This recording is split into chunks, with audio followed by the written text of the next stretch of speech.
एक व्यक्ति होता है जो सुबह सुबह उठता है और मॉर्निंग वॉक के लिए टहलने के लिए निकल देता है और निकलने के कुछ दूरी पर वो देखता है कि रोड किनारे कुछ कीचड़ पड़ा हुआ होता है और उसी कीचड़ में एक व्यक्ति गिरा पड़ा होता है। जब वो व्यक्ति उसको देखता है तो उसके पास जाता है उसको उठाने के लिए, लेकिन वो व्यक्ति ना तो हिलता है ना डुलता है। वो जब ध्यान से देखता है, चेक करता है तो पता चलता है कि वो व्यक्ति मर चुका है। उस व्यक्ति की सिर्फ वो लाश पड़ी हुई है। दोस्तों, जब वो व्यक्ति देखता है तो वो काफ़ी डर जाता है, क्योंकि वहाँ पर ज़्यादा कोई सुबह उतनी था नहीं, सिर्फ वही व्यक्ति था। तो आनन फानन में तुरंत ही पुलिस वाले को कॉल करता है और जब पुलिस वाले आते हैं तो उसकी डेड बॉडी देखते हैं तो उस पे किसी ने तेज़धार हथियार से वार किया जिससे उसकी मौत हो गई।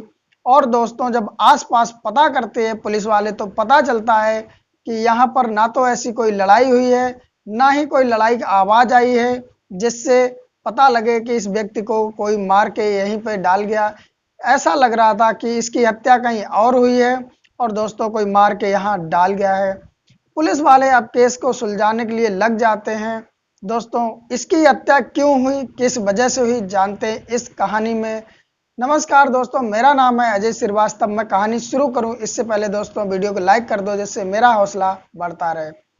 दोस्तों, ये कहानी है छत्तीसगढ़ में एक जगह लगती है जिसका नाम कोरबा होता है।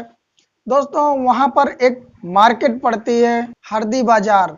जब वो व्यक्ति सुबह सुबह हरदी बाजार में टहलने के लिए जाता है तो देखता है कि इस रोड किनारे कीचड़ है, उसी में वो व्यक्ति पड़ा है। वो उठाने की कोशिश करता है लेकिन वो व्यक्ति ना तो हिलता है ना डुलता है। दोस्तों, उसकी मृत्यु हो चुकी थी। जब वो ये देखता है तो तुरंत पुलिस वालों को कॉल करता है। दोस्तों, पुलिस वाले आते हैं, देखते हैं, चेक करते हैं और उसकी लाश को ले जा करके पोस्टमार्टम करते हैं। दोस्तों, पोस्टमार्टम की रिपोर्ट में भी यही आता है कि तेजधार हथियार से इस पे वार हुआ है और उससे उसकी हत्या हो गई है। अब सवाल ये है कि दोस्तों, ये व्यक्ति था क्यों, इसकी हत्या हुई क्यों और किसने की है। दोस्तों, जब पुलिस वाले कुछ नहीं मिलता है तो उस व्यक्ति का मोबाइल उसे मिल जाता है। मोबाइल की जब सीआरडी निकाली जाती है तो उसमें पता चलता है कि ये व्यक्ति जो है उसका नाम अजय होता है और ये व्यक्ति बालू का डंपर ट्रक चलाया करता था। और दोस्तों, इसका एक महिला से प्रेम प्रसंग चल रहा था। जब पुलिस वालों को इतनी बात पता चलती है तो जिस महिला का नंबर जिस पे वो ये बात करता था अजय, उसके यहाँ पुलिस वाले पहुंच जाते हैं और उस महिला से अब पुलिस वाले बात करते, कहते हैं कि इससे तुम्हारी बात चलती थी, प्रेम प्रसंग चलता था और इसकी कल रात को ही हत्या हो गई है, जिसकी डेड बॉडी मुझे मिली है, इसके बारे में बताओ। तो वो महिला जो होती है, वो महिला निशा का नाम उसका होता है, वो निशा कहती है कि सर, मैं तो इससे कई दिन से मिली भी नहीं, सिर्फ मोबाइल फ़ोन पर ही हमारी बात होती है। दोस्तों, जब इतनी पुलिस वाले बात करते हैं, उसका बयान लेते हैं तो इतने में एक व्यक्ति का फ़ोन आता है और पुलिस वालों से कहता है कि कल शाम को हरदी बाजार में दो व्यक्ति इसके ट्रक पे इसके साथ चढ़े थे और दूसरी तरफ चले गए। जब पुलिस वाले हरदी बाजार में दोबारा पहुंचते हैं और जिस तरफ वो व्यक्ति बताता है कि इधर ट्रक इसका चला गया, उधर जब जाते हैं तो लगभग जहां पर उसकी लाश पड़ी थी वहां से 1-1.5 किलोमीटर दूरी पर एक ट्रक खड़ा होता है, वो अजय का ही होता है। और दोस्तों, पुलिस वाले अब इस छानबीन में लग जाते हैं और जब इसका राज खुलता है तो पुलिस वाले भी हैरान हो जाते हैं। दोस्तों, कुछ साल पहले की बात है कि एक मोहन नाम का व्यक्ति होता है जो कि प्राइवेट बैंक में मैनेजर का काम करता है। और दोस्तों, अच्छा वो पढ़ा लिखा हैंडसम होता है। उसके घर वाले अब उसकी शादी कोरबा में ही तय कर देते हैं और एक तारीख तय करने के बाद उसकी शादी करा देते। कोरबा से लगभग 100-125 किलोमीटर दूरी पर मोहन का गांव था। जब शादी हो जाती, दोस्तों मैं बता दूं उसका नाम मोहन होता है, तो शादी निशा से होती है और निशा से जब शादी हो जाती है तो वो मोहन के गांव में अपने माता पिता के साथ मोहन रहने लगता है। अब वो पर डे अप डाउन करता था, बैंक मैनेजर का काम करता था, तो पर डे सुबह जाता था और शाम को आता था। दोस्तों, एक दिन उसकी पत्नी निशा कहती है मोहन से कि क्यों ना ऐसा करें कि हम शहर में ही कोरबा में रहें चल करके, क्योंकि आप पर डे 100 किलोमीटर दूरी तय करते हो जाने में और 100 किलोमीटर आने में और वहां पर काम भी करते, आप थक जाते हो।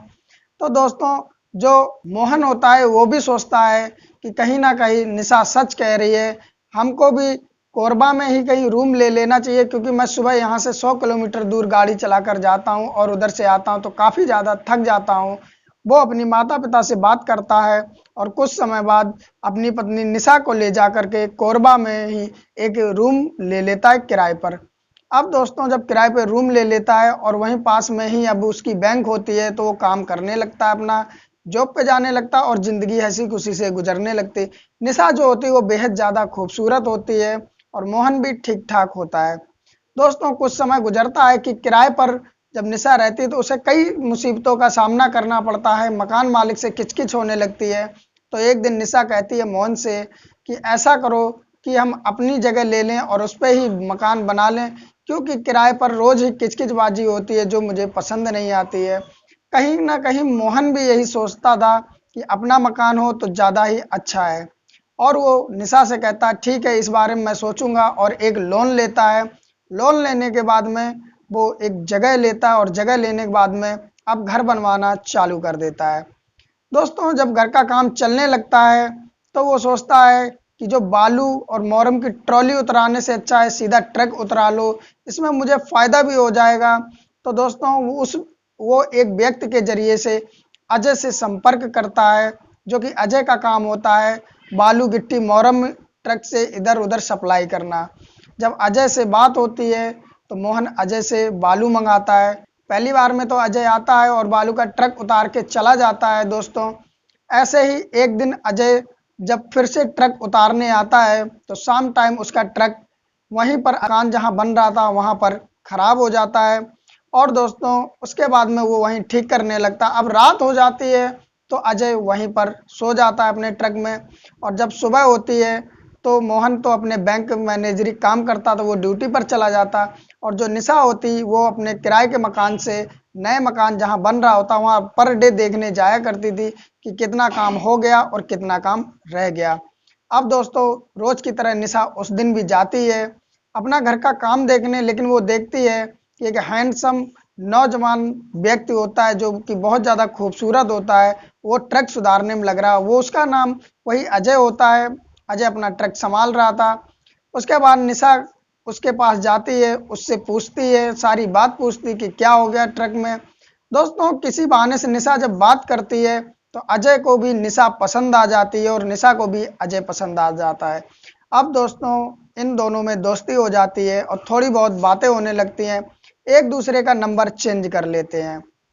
अब दोस्तों कहानी धीरे धीरे चलने लगती है। ऐसे ही समय धीरे धीरे व्यतीत होता रहता है। दोस्तों निशा की बातें धीरे धीरे इतनी बढ़ जाती हैं कि कभी कभार अजय अब निशा जिस किराए के रूम पे रहती थी वहां पहुंच जाता था और बैठ के बातचीत किया करता था। दोस्तों जब निशा का मकान बन जाता है तो गृह प्रवेश होता, पूजा पाठ होती है, और उसके बाद में अब निशा अपने मकान में रहने लगती है और इधर मोहन अपनी ड्यूटी पर चला जाया करता था, तो निशा का अब टाइम नहीं कटता था। निशा खाली बैठी हुआ करती थी तो अब धीरे धीरे वो फ़ोन अजय से मिलाने लगती। अब दोस्तों बातों का सिलसिला इस कदर चालू होता है कि घंटों घंटों बातें होने लगती हैं। अब निशा इस तरह अजय पे मोहित हो जाती है कि उसके सिवा उसे कुछ दिखता ही नहीं, और एक दिन वो जिद करती है कि अजय तुम मेरे कमरे पे आओ। तो अजय उस रास्ते से जब निकलता था तो अब निशा के वो घर पे होके जाया करता था और घंटों बिताया करता था, और एक समय ऐसा आता है कि दोस्तों दोनों की हवस की जो ख्वाहिश होती है वो पूरी हो जाती है, दोनों ही शारीरिक संबंध बना लेते हैं। निशा को इतना ज़्यादा मज़ा आता उस चीज़ में कि वो अजय की दीवानी हो जाती है, और दोस्तों अब वो अजय से पर डे बात करती थी और पर डे मिलना चाहती थी। अजय को भी जब टाइम मिलता था अजय तुरंत उसके घर पे आ जाता था, लेकिन निशा के अंदर इतनी दीवानगी सवार हो गई थी कि जब अजय व्यस्त रहता था तो उसने जो भी अजय से बात की होती है वो कॉल रिकॉर्डिंग कर लिया करती थी, और उसके बाद में जब वो खाली हुआ करती थी वही कॉल रिकॉर्डिंग चला के रख देती थी और अजय की आवाज़ सुनती रहती थी। दोस्तों जितनी भी बातें होती थी वो रिकॉर्ड करती रहती थी। एक समय जब आता है कि अजय उसके घर पे आता है और फिर से वही शारीरिक संबंध बनाता है, और सुबह आता लगभग शाम को उसके पति के आने से पहले चला जाता है। दोस्तों निशा के घर के पास में ही एक परचून की दुकान होती है, तो वो व्यक्ति ये सारा माजरा देखता रहता है, और एक दिन मोहन जब उस परचून की दुकान पे कुछ लेने जाता है तो वो परचून वाला सारी बात मोहन को बता देता है कि एक व्यक्ति है जो कि तुम्हारे घर पे रोज सुबह आता है और कई घंटे बिता करके जाता है। मुझे ये नहीं समझ में आ रहा, तुम तो कहते आसपास मेरे कोई रिश्तेदार नहीं और मेरा गांव भी यहाँ से 100 किलोमीटर दूर है, तो ये व्यक्ति कौन आता है जो तुम्हारे घर पे कई घंटे बिता के जाता है। दोस्तों, मोहन के मन में अब एक सवाल पैदा हो चुका था। वो अपने घर जाता है और घर जाने के बाद अपनी पत्नी से पूछता है कि ये बताओ, ये व्यक्ति कौन आता है जो मेरे पीछे यहाँ पर समय बिता के जाता है। जो मोहन की पत्नी निशा होती है वो कहती ये वही अजय है, ट्रक वाला जो बालू उतारा करता था। वो व्यक्ति बहुत ज़्यादा अच्छा है, जब भी कभी इधर से गुजरता है तो कभी कभार आ जाता है तो मैं उसे चाय पानी पिला देती हूँ। तो जो मोहन होता है उसे कोई शक नहीं होता, वो भी सोचता कि शायद ये सही कह रही, क्योंकि वो अपनी पत्नी पे बहुत ज़्यादा प्यार करता था, भरोसा करता था। दोस्तों, समय धीरे धीरे बीतने लगता है और एक दिन जब मोहन रात को घर में सो रहा होता है तो अचानक से ही निशा के फ़ोन पे लगभग 12 बजे के आसपास एक फ़ोन आता है। जैसे ही मोहन फ़ोन उठाता है वैसे ही उधर से किसी शख्स की आवाज़ आती है और जैसे इधर से मोहन बोलता है तो वो दोबारा से फ़ोन कट जाता है, कोई उधर से नहीं बोलता। अब दोस्तों, मोहन के मन में थोड़ा थोड़ा डाउट चलने लगता है। वो निशा का फ़ोन चेक करने लगता है लेकिन निशा के फ़ोन में कहीं कुछ भी नहीं मिलता है। उसके बाद में जैसे ही वो कॉल डिटेल चेक करता है तो दोस्तों सारी की सारी रिकॉर्डिंग उसके सामने आ जाती हैं और वो एक एक करके सारी रिकॉर्डिंग धीरे धीरे सुनता है। अब दोस्तों, जब वो सारी रिकॉर्डिंग सुनता है तो उसमें इतनी गंदी गंदी बातें होती हैं जो कि एक प्यार करने वाले ही करते या एक पति पत्नी ही करते हैं। उसमें इस तरह की कुछ बातें थी कि हम ऐसे करें वैसे, बहुत सारी इस तरह की बातें थी, बहुत ज़्यादा अश्लील बातें थी। अब दोस्तों, जो मोहन होता है उसका शक यकीन में बदल जाता है और जो दुकान वाला बोलता है वो सारी बातें उसके समझ में आ जाती हैं। लेकिन मोहन कुछ भी अपनी पत्नी से कहता नहीं, वो पूरी रात डिप्रेशन में रहता, सोचता रहता और सुबह जैसे ही होती है दोस्तों, वो अपना खा पी के नाश्ता करता और चल देता है और जाने से पहले परचून वाली दुकान पर पहुंचता है और कहता है कि भैया, जो तुम कह रहे थे कि वो व्यक्ति आता है मेरे घर में और समय बिता के जाता है, अगर वो व्यक्ति जैसे ही आए तो मुझे तुरंत कॉल कर देना। इस तरह जब समझाता है तो दुकानदार भी कह देता है कि ठीक है। अब दोस्तों, जो अजय होता है उसका काम उस समय बहुत ज़्यादा चल रहा होता है तो उसे आने का टाइम नहीं मिल पाता, सिर्फ फ़ोन पे ही बातें होती रहती। और इधर मोहन हर रोज़ उस दुकानदार से पूछता था कि आज आया, आज आया। इस तरह दोस्तों कहानी चलती रही और कुछ समय बाद एक समय जब आता है कि अजय उधर से गुजरता है तो अजय अब निशा के घर पे चला जाता है। जब निशा के घर पे चला जाता है तो दुकानदार जब ये देख लेता है तो वो तुरंत फ़ोन उठाता है और मोहन को फ़ोन कर देता है। फ़ोन करने के बाद में कहता है कि वो व्यक्ति आज भी तुम्हारे घर पे आया और अभी भी घर पे है। दोस्तों, मोहन का जो बैंक था मात्र आधे घंटे की दूरी था, वो तुरंत अपनी गाड़ी उठाता है और वहां से अपने घर के लिए निकल लेता है। दोस्तों, जब वो घर के लिए निकलता है तो आधे घंटे के अंदर वो पहुंच जाता और अपनी गाड़ी पार्क करता। अब उसके पास एक अलग से चाबी थी अपने घर की, जो कि उससे वो लॉक खोलता है और लॉक खोलने के बाद में दबे पैर अंदर जाता, इधर उधर देखता तो उसको कोई नहीं दिखाई देता है और एक कमरे से अजीब और गरीब आवाजें आ रही थी। दोस्तों, जब मोहन पहुंचता है और छुप के देखता है तो उसकी जो पत्नी थी वो भी बिल्कुल नग्न अवस्था में थी और जो वो व्यक्ति था वो भी नग्न अवस्था में थे, एक दूसरे के गुथे हुए थे, अपनी हवस की प्यास बुझाने में लगे हुए थे। दोस्तों, जब ये मोहन देख लेता, अब मोहन के मन में कई सारे सवाल चल रहे थे। मोहन सोचता अगर मैं यहीं जाके इनका राज भांडा फोड़ दूं तो शायद मेरे और मेरी पत्नी के बीच में दरार पड़ जाएगी और मैं वो नहीं चाहता।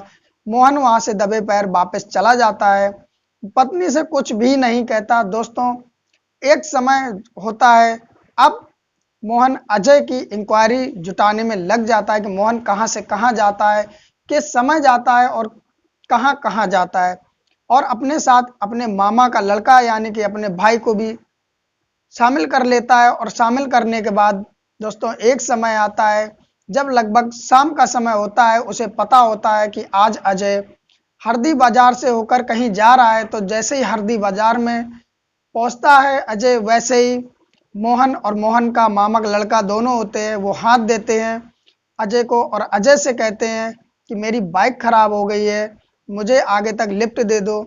जो अजय होता है वो कहता क्यों नहीं भाई साहब, ये ट्रक आप ही का है, और उस दोनों को बिठा लेते हैं।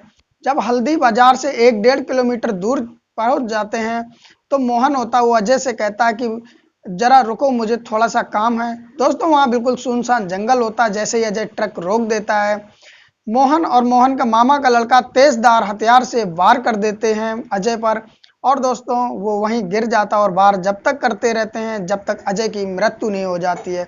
उसके बाद में दोस्तों बाइक पर अजय की लाश रखते हैं और ले जा कर के हरदी बाजार में कीचड़ का ढेर होता है उसी पर वहां ले जा कर के फेंक देते हैं। दोस्तों उसके बाद उस व्यक्ति के जरिए सुबह जब वो टहलने जाता है तब वो देखता है और पुलिस को सूचना देते। अब पुलिस वाले दोस्तों किस तरह ये राज खोलते हैं, चलिए आते हैं जानने के लिए। दोस्तों पुलिस वाले जब देख लेते हैं कि उसका ट्रक जंगल में खड़ा है, उसके बाद में अब सीधा शक तो जा रहा था उसी निशा पर जिससे उसका प्रेम प्रसंग चल रहा था। अब पुलिस वाले जब उससे पता करते हैं तो वो सिर्फ एक ही बात कहती है कि मुझे नहीं पता किसने मारा है, मेरा प्रेम प्रसंग जरूर चल रहा था, ये मुझसे बात करता था, लेकिन मुझे नहीं पता किसने मारा। अब पुलिस वाले दोस्तों निशा के घर के आसपास सबसे पूछा बताई करते और उसी दुकान पे पहुंच जाते, परचून की दुकान पे, जिससे कि मोहन सारा भेद बताता था, उससे पूछता था। पुलिस वाले जब परचून वाले से पूछते हैं तो परचून वाला बता देता है कि ये व्यक्ति जब आता था और इसका पति सारी इंक्वायरी मुझसे लेता रहता था कि कब आया कब गया। अब शक का कांटा सीधा निशा के पति मोहन पे पहुंच चुका था। उसके बाद पुलिस वाले मोहन को अरेस्ट करते हैं और पूछते हैं। मोहन पहले तो इधर उधर की बात करता है, जब सख्ताई से पूछा जाता है तो मोहन बता देता है कि जब मैंने पता किया परचून वाले से और मैंने रंगे हाथ अपनी पत्नी के साथ इसे देख लिया तो मैंने उस समय ना टोक कर मैंने इसे बाद में मारने का फैसला किया। मैं नहीं चाहता था कि मैं अपनी पत्नी के सामने ये राज खोल दूं, और अगर राज खुल जाता तो मेरे और मेरे पत्नी के बीच के जो संबंध थे वो हमेशा जिंदगी के लिए खराब हो जाते। मैं चाहता था कि अजय भी रास्ते से हट जाए और मेरी पत्नी को कुछ पता ना चले। जब अजय बचेगा नहीं तो पत्नी वापस फिर सही रास्ते पे लौट आएगी और मेरा और मेरी पत्नी का रिश्ता बरकरार बना रहेगा। इसलिए मैंने अजय को मार दिया अपने मामा के लड़के के साथ में मिल करके। अब पुलिस वाले मोहन को भी गिरफ्तार कर लेते और उसके मामा के लड़के को भी गिरफ्तार कर लेते, और गिरफ्तार करने के बाद में दोस्तों कोर्ट में पेश करते, वहां से उन्हें सजा हो जाती, जेल में पहुंच जाते। दोस्तों कहानी आप लोगों को कैसी लगी प्लीज़ कमेंट करें, अपनी राय दें, और मैं कोशिश करूंगा अगली वीडियो में आप लोगों के नाम ले सकूं। दोस्तों अगर वीडियो थोड़ी सी भी अच्छी लगी हो तो एक लाइक कर दें, और ऐसी वीडियो आपको और सुननी हो तो चैनल को सब्सक्राइब कर लें, और सब्सक्राइब करने के बाद एक बेल आइकन आएगा उसे ऑल पे प्रेस कर दें जिससे हर वीडियो आप तक पहुंचती रहे। और दोस्तों ऐसी वीडियो अपने दोस्तों को भी शेयर किया करें, फेसबुक व्हाट्सएप इंस्टाग्राम पे जरूर शेयर करें। दोस्तों इस कहानी को सुनाने का मकसद किसी को ठेस पहुंचाना नहीं बल्कि आप लोगों को जागरूक करना है। फिर मिलते हैं किसी सच्ची कहानी में, तब तक के लिए नमस्कार।